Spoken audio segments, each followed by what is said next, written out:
vibration in the mirrors. It has that Bullet 350 character, but not too much. So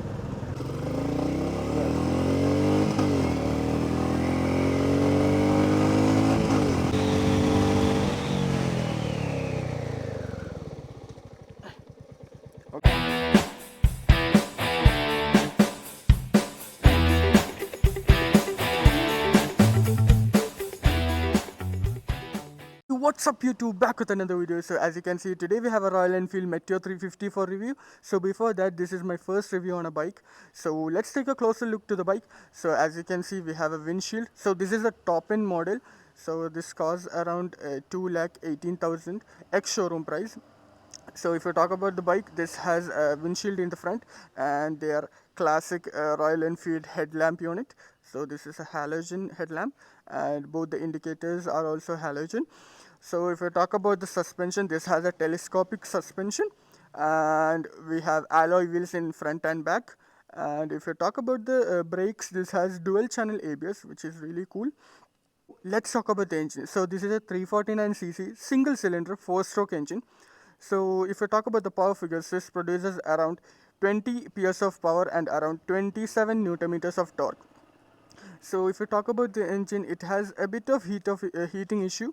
It's not like very tempting. And if you look into the bike, it's really beautiful.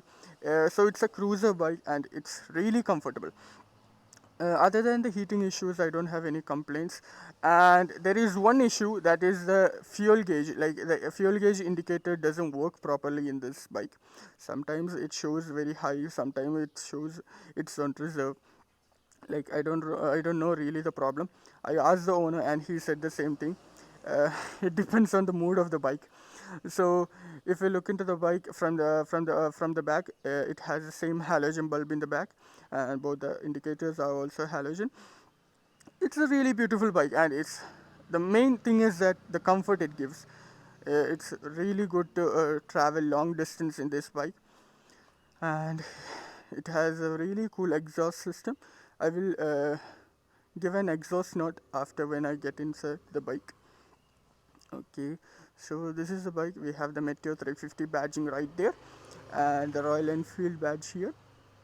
So let's get on the bike and let's talk about the bike. So right now I'm on the Meteor 350. So as you can see, we have a beautiful fuel tank right here. So this has a capacity of around 15 liters. So if you talk about on the right side, we have all the ignition and self start button are integrated into one, and we have a caution lamp right here. On the left side we have the trip changing button right there, and all the high beam, low beam, all pass are right there. And if I talk about this switch, this is the indicator switch and the horn button is right there. Let's switch on the bike. So as you can see, this is a key. So let's switch on the bike. As you can see, so this is we have the speedometer right here, the fuel indicator. So as I mentioned before, it's not accurate, the fuel indicator. So if you look here, we have the time and eco mode right there, and we have a gear indicator, and we have trip meters. Like we can change it from right here. As you can see, we can change it from right here. And there are some caution like battery sign, neutral, ABS, and check engine light. Okay, so let's switch on the bike.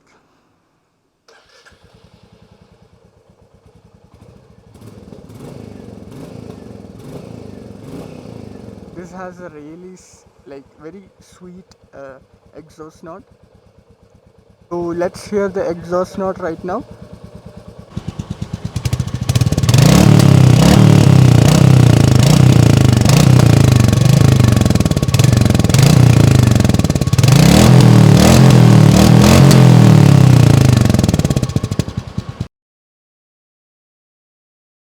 Right now we'll do the 0 to 80 test. So I have a small road, so it's better to do 0 to 80. So how we'll do it is we have a performance meter right here. So this is a Draghi 69. So this is a performance meter and it is connected to my mobile. So it will give all the information. So let's get to the video. So we'll right.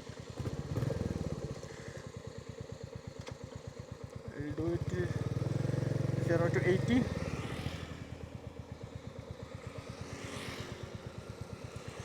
Okay, let's reset it. In 3, 2, 1, start.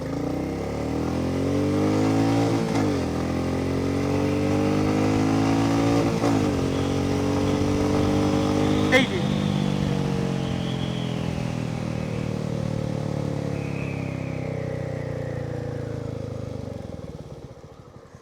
Ooh, that's impressive. So let's switch off the bike. So as you can see, we got a 0 to 80 around 8.79, and 0 to 16 around 5.27, and 0 to 30 in around 1.78. So I will give the performance report right now in the video. So as you can see, this is a performance report. Yeah, so the acceleration goes up and down because while changing gears, that's what the graph is showing. So yeah, so this is the most accurate performance rating I can get. So what I noticed is that in this it shows around 60, and in this it shows around 65, 66. So the company just put it's a bit high, so that's why, just as a safety concern. So yeah, it's not accurate, the speedometer. So we'll do it once more, and after that we'll do the brake test. So let's get to the video. So we'll do the second attempt. So let's see what the time is. So let's reset it.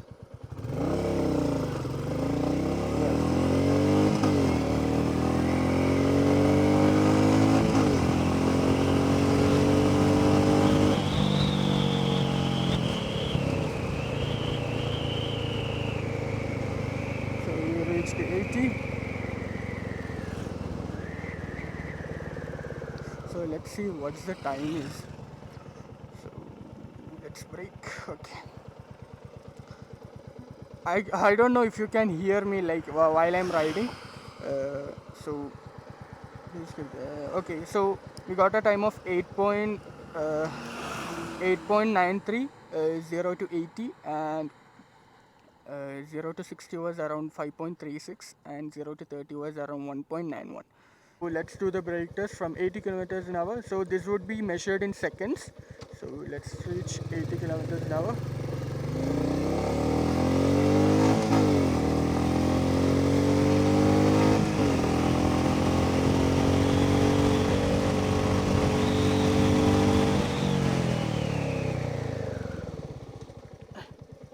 Okay. Okay, so we just did the brake test, and from 80 to 0 it was around 3.4 seconds. Uh, Braking wise, I'm really impressed. The ABS really worked. The tire didn't got stuck. I'm really impressed. So as you can see, around 41.51 meters. It's not bad, and around 3.4 seconds. So as you can see, this is a graph. I will give all the graph in the video. So as you can see. So overall, what I have to say is that there is vibration on the handlebars. Like when we go to higher RPMs, at cruising speed, it's okay. Slight vibration in the mirrors. It has that Bullet 350 character, but not too much. So brake wise, performance wise, I'm really impressed, and like the ride is really comfortable in this, and the position, everything is really comfortable.